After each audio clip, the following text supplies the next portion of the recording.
Covid timing நம்மளுக்கு every month எத்தனையோ donations எத்தனையோ ஸ்பான்சரிங் எத்தனையோ ரெஃபரன்சஸ் கொடுத்துருக்காங்க. இவரன்னது இல்லை போனால் சிங்கப்பூர் ஃபேமிலிருந்து நம்மளுக்கு டொனேஷன்ஸே வராது. ஸோ அவர் இல்லை போனாலும் அவர் நம்மளுக்கிட்ட நீங்கள் போயிட்டு 1 year ஆனாலும் இப்போது కానీ அவன் ஃபேமிலி ரூபத்தில் அவரோட ஆசைங்க நிறைவேறினது. எவ்ரி மந்த் நம்மளுக்கு ரெஃபரன்சஸ் டொனேஷன்ஸ் வந்துருக்கு.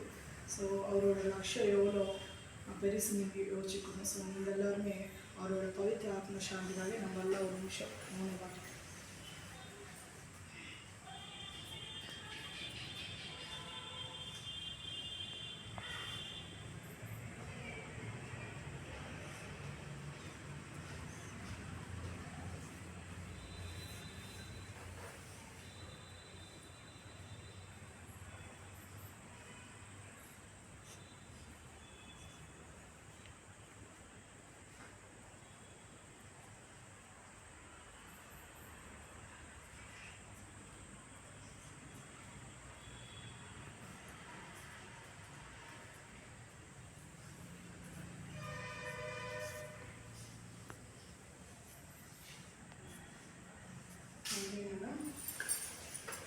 அப்பா இருந்தாலும் அவரோட ஆத்ம சாந்தி இருக்கணும்.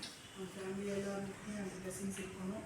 ஸோ எஸ்பெஷலி சக்தி மேடம் ஃபிசிக்கலாக மென்டலாக கேரிங்கில் இருக்காங்க. அந்த அம்மாவுக்கு ரொம்ப பிளெஸிங்ஸ் இல்லை. அப்பா நான் ரொம்ப விருப்பம், எல்லாருமே விருப்பம், நம்ம எல்லாருக்கும் விருப்பம். ஆனால் சக்தி மேடம் கொஞ்சம் தைரியம் எடுத்துன்னு ஹெல்த்தியாக இருக்கணும்னுட்டு அவரோட பிளெஸிங்ஸ் எப்போவுமே அந்த அம்மாவுக்கு இருக்கணும்னுட்டு நம்ம எல்லாம் வேண்டிக்கொள்ள. அப்படியே மனுஷன் நம்மக்கிட்ட இல்லை, சார் நம்மளோட இல்லை, ஃபிசிக்கலாக இல்லை, ஆனால் அவரோட ஆசைங்கோ நம்மளோட இருக்குது. எவ்ரி மந்த்து அவர் இல்லை போனாலும் எத்தனோ டொனேஷன்ஸ். இப்போ நான் முன்னால் நின்று உங்களுக்கு இவ்வளோ நல்ல சாப்பாடுங்கோ, நம்ம மட்டன் மிக்ஸு சிக்கன் மிக்ஸு எல்லாருக்கும் ஹெல்த்து எஜுகேஷனு எல்லாமே கொடுக்குறாங்கன்னா நான் இத்தனை பேருக்கு சம்பளம் கொடுக்கணும், எங்கள் படிப்புங்கெல்லாம் பார்க்குறாங்கன்னா என் பின்னால் இருக்கிறது இவர் தான்.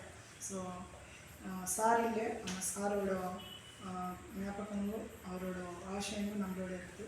ஸோ மிஸ் யூ சந்திரசேகர்ஸ்க்கு தேங்க்யூ ஃபார் டொனேஷன். ஸோ நீங்கள் எல்லோரும் அவர் இல்லை போனாலும் அவர் ஆசை இங்கே நடக்குது காட்டி சந்திரசேகர் சார் லீவ்ஸா நான் சொன்னேன். Chandrasekhar sir leaves on. Chandrasekhar sir leaves on. இப்படி என்னன்னா சார் இல்லை போனாலும் அவரோட ஆசைங்க அவரோட ரெஃபரன்சஸ் அவரோட டொனேஷன்ஸு அவரோட பிளெஸிங்ஸ் எப்போவுமே நம்மளோட இருக்கும். எப்போவுமே நம்மளோட வருவாங்க. அவர் வருவாங்க, அந்த ஃபேமிலி வரும். நம்ம எல்லாருமே சைத்தன்யா சர்வீஸ் சொசைட்டியெல்லாம் நீங்கள் இல்லை, அந்த ஃபேமிலியோட சேர்த்திங்கன்னு எங்கள் ஆர்கனைசேஷன். ஸோ அந்த ஆசைங்கெல்லாம் நிறைவேறணும்னா நீங்கள்லாம் நல்லா படிச்சுன்னு நீங்களே சார் மாதிரி இன்னும் ரொம்ப பேருக்கு டொனேஷன்ஸு ஸ்பான்சர்ஸு இந்த பசங்களுக்கெல்லாம் ஹெல்ப் பண்ணால் சாரோட ஆத்மா எப்போவுமே சாந்தி நடக்கும். ஸோ நீங்கள்லாம் அந்த குடும்பத்துக்கு நன்றி சொல்லிட்டு சாப்பிடலாம்.